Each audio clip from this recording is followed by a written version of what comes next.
In the next couple of videos, we're going to consider a parallel plate capacitor, and we're going to approach it with the two methods we described in the previous video.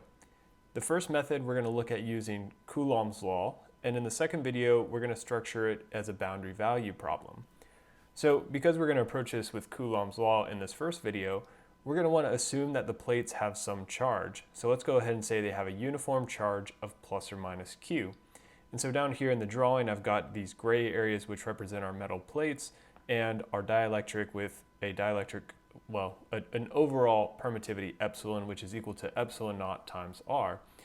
And so because we have this uniform charge of plus or minus Q, then we can say we have this charge density rho of S, which is going to be plus or minus Q depending on which plate we're talking about, divided by our surface area S.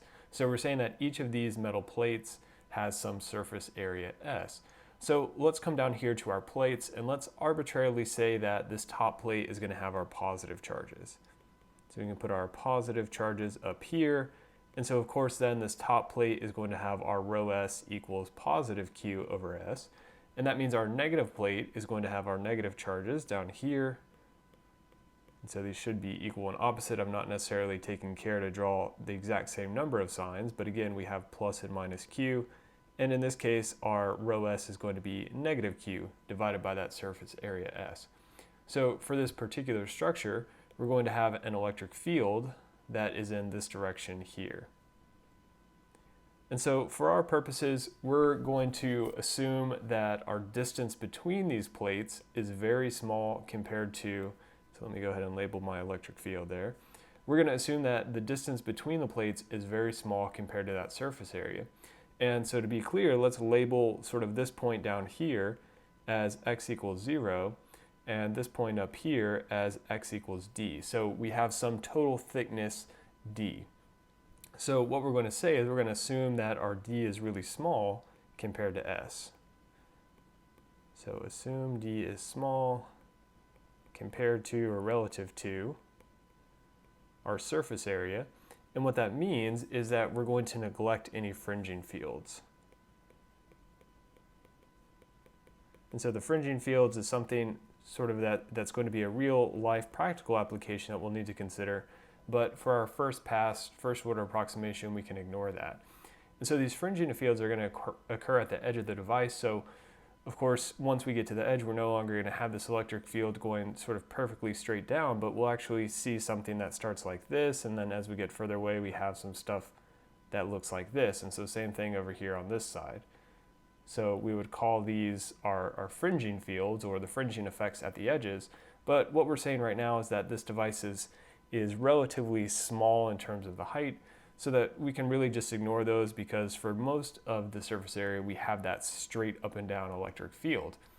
So to aid our analysis as well, let's go ahead and label these plates. So let's say this one at the top is our plate number 1.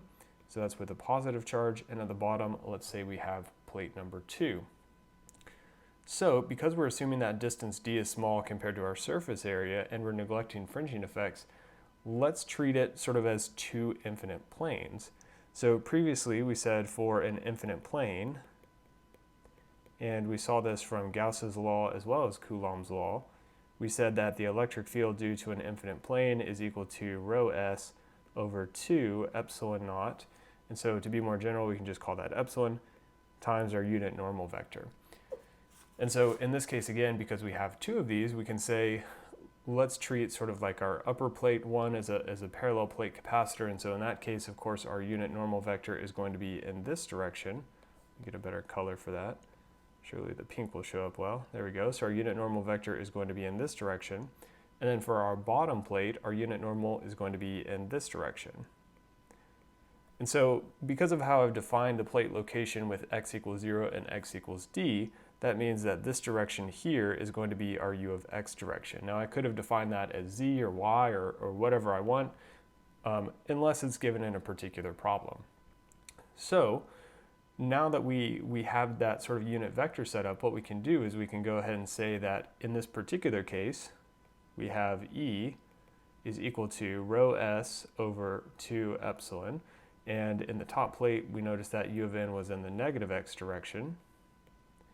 And for the bottom plate, we have negative rho S And so let me call that negative rho s. So let me just adjust this to be consistent with the notes. So really, let's just call this a negative rho s, which is equal to negative q over s. And so that way we just have one rho s, which is defined as q over s. So that way we say negative rho over s, which is going to be negative q over s, divided by 2 epsilon in our u of x direction, because on that bottom plate, our unit normal was upward. So if we add those, of course, that 2 in the denominator is going to go away, and we have rho s over epsilon times u of x. So we can plug in for our voltage, our charge density, excuse me, which is q over s, and we get an expression that looks like this. So now this is for our electric field. So again, we're following the steps in our previous video to ultimately find our capacitance. So the next thing we want to do is find our voltage from the electric field. And so we can say our voltage between 2 points is negative the integral from one point to the other of E dot dl. So we have some freedom to choose. Let's just say we go from plate 2 to plate 1, because that's going to give us a positive voltage value. So let's go from 2 to 1. And so really this is number 2. So plate 2 to plate 1. And so what we get then is that's negative the integral from 0 to d. And our electric field we said is negative q over epsilon s in our u of x direction. And that's going to be dotted with our dl, which is just going to be dx in the x direction. And that's because we are moving from plate 2 to plate 1, so our differential length is going to be dx in that x direction. Okay, so of course u of x dot u of x is just going to be 1, so we have no x dependence as well, so that's just going to be dx, integral from 0 to d of dx, which is going to give us d. So we end up with our voltage is equal to q d over epsilon s. And so now in the final step of that approach using Coulomb's or Gauss's law, we find our capacitance by dividing Q by V. So we say Q, which we initially assumed to charge Q on the plates, divided by the voltage expression that we derived. And so if we do that, we get our familiar expression for the capacitance of a parallel plate capacitor, which is epsilon S times D.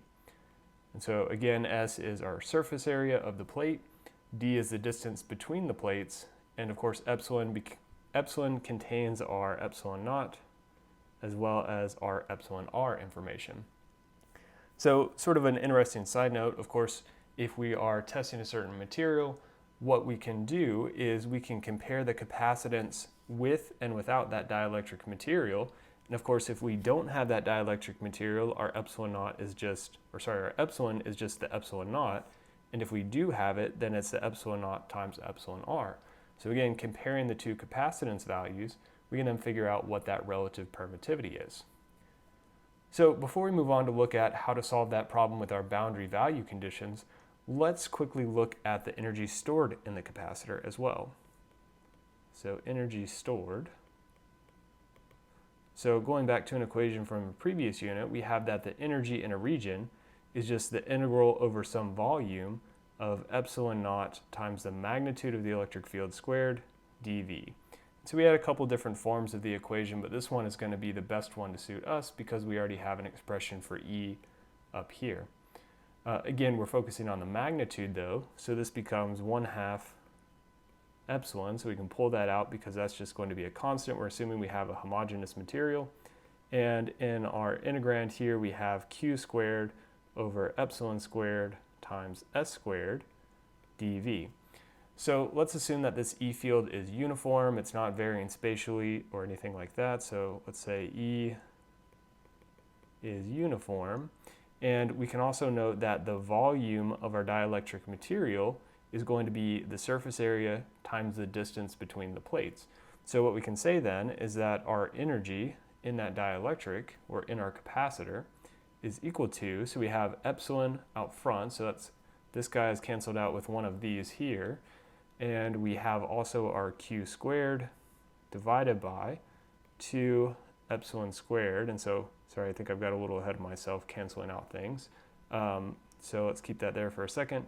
S squared, and then we have the integral of the volume of dV, And so as I said, that integral over the volume is just going to give us s times d.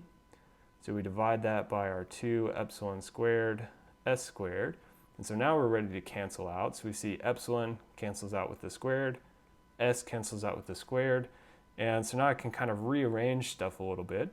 So let me rearrange this and say q squared over 2 times d over epsilon s.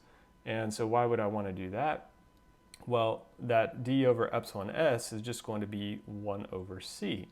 So this becomes then q squared over 2c.